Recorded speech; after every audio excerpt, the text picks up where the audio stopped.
जी हाँ दोस्तों, गुम है किसी के प्यार में की कहानी अब उस मुकाम पर पहुंच चुकी है जहां से न सिर्फ किरदारों की किस्मत बदलने वाली है बल्कि पूरे शो की दिशा भी हमेशा के लिए पलटने वाली है। यह कोई साधारण ट्विस्ट नहीं है बल्कि ऐसा भीषण तूफान है जो बीते कई सालों से दबे हुए हर सच, हर झूठ और हर गुनाह को एक एक करके सतह पर ले आएगा।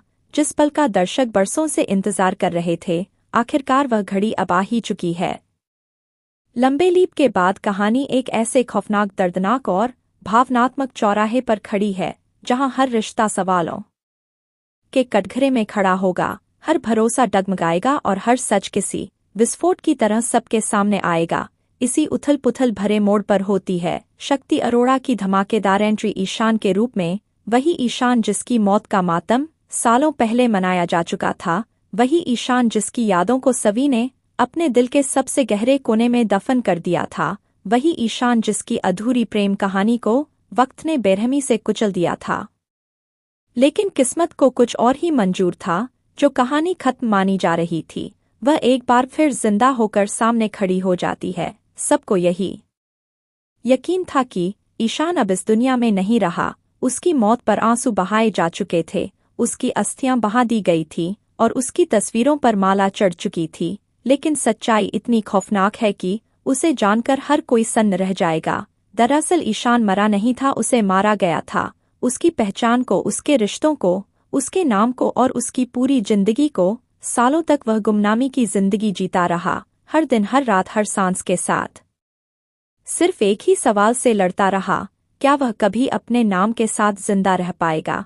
क्या वह कभी अपने प्यार के पास लौट पाएगा? क्या वह कभी अपनी माँ को फिर से माँ कह पाएगा? और अब इतने सालों बाद ईशान लौट आया है, अपनी खोई हुई दुनिया को वापस लेने, अपने सच को सबके सामने लाने। जैसे ही ईशान सबको ढूंढते हुए उनके सामने पहुंचता है, पूरा माहौल एकदम सन्न हो जाता है। वक्त जैसे थम सा जाता है, उसकी आंखों में सालों का दर्द, तड़प, बेबसी आंसू और बदले की आग साफ झलकती है। वह एक एक करके सबका नाम लेता है, कांपती हुई आवाज में, जैसे खुद को यकीन दिला रहा हो कि वह कोई सपना नहीं देख रहा। लेकिन तभी उसकी नज़र सभी पर पड़ती है और उसी पल सब कुछ बदल जाता है। ईशान को देखते ही सभी की दुनिया जैसे थम जाती है। उसके हाथ कांपने लगते हैं, सांसें अटक जाती हैं, दिल जोर जोर से धड़कने लगता है। आंखों के सामने बीता हुआ पूरा अतीत घूम जाता है। वो प्यार, वो वादे, वो जुदाई और वो मौत। वह चाहकर भी यकीन नहीं कर पाती,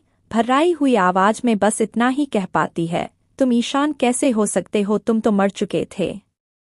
यह सुनते ही ईशान अंदर से टूट जाता है। वह बार बार सभी को समझाने की कोशिश करता है, अपने जख्म दिखाता है, अपनी सच्चाई बताना चाहता है, अपनी पहचान साबित करना चाहता है।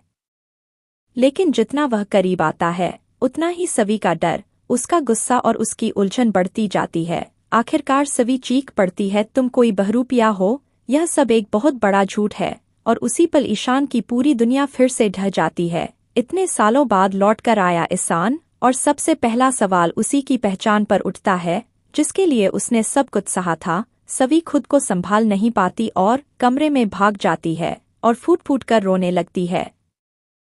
भगवान से सवाल करती है कि यह सब उसी के साथ क्यों हो रहा है। वह खुद को याद दिलाती है कि उसकी जिंदगी अब बदल चुकी है। उसकी शादी रजत से हो चुकी है और उसकी एक बेटी भी है। कांपते हुए हाथों से सभी ईशान को अपनी शादी की तस्वीरें दिखाती है, अपनी बेटी की सच्चाई बताती है और बीते सालों की पूरी कहानी उसके सामने रख देती है। यह सब ईशान के लिए किसी दूसरी मौत से कम नहीं होता। जिस जगह उसने खुद को देखा था, वहां किसी और को देखना और यह जानना कि उसका प्यार अब किसी और की पत्नी और एक बच्ची की माँ है। ईशान पूरी तरह टूट जाता है।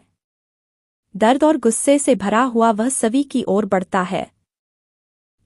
तभी उसी पल होती है रजत की एंट्री और माहौल और भी जहरीला हो जाता है। रजत और ईशान आमने सामने खड़े होते हैं। दोनों की आंखों में सालों का दर्द, जलन, शक और नफरत साफ झलकती है। रजत गुस्से में चिल्लाता है, तुम ईशान नहीं हो सकते। तुम एक ठग हो, एक धोखेबाज हो। मेरी पत्नी और मेरी बेटी से दूर रहो, वरना अंजाम बहुत बुरा होगा। यह सुनकर ईशान खामोश हो जाता है, लेकिन उसकी खामोशी बेहद खतरनाक होती है। वह वहां से चला जाता है और उसी पल कसम खा लेता है कि अब वह अपनी सच्चाई पूरी दुनिया के सामने लाकर रहेगा, चाहे इसके लिए उसे हर रिश्ता, हर हद और हर कानून क्यों न तोड़ना पड़े। ईशान सीधे अपनी माँ ईशामा के पास पहुंचता है। बरसों बाद माँ बेटे की मुलाकात होती है। ईशान अपनी माँ को गले लगाकर फूट फूट कर रो पड़ता है और कहता है, माँ मैं जिंदा हूँ, मेरी मौत एक झूठ थी। ईशामा की दुनिया जैसे फिर से सांस लेने लगती है। खुशी और दर्द के आंसुओं के साथ वह सबके सामने जाकर चिल्लाती है, सभी तुम्हारा ईशान जिंदा है। लेकिन सभी का दिल अब डर और उलझन से भर चुका है।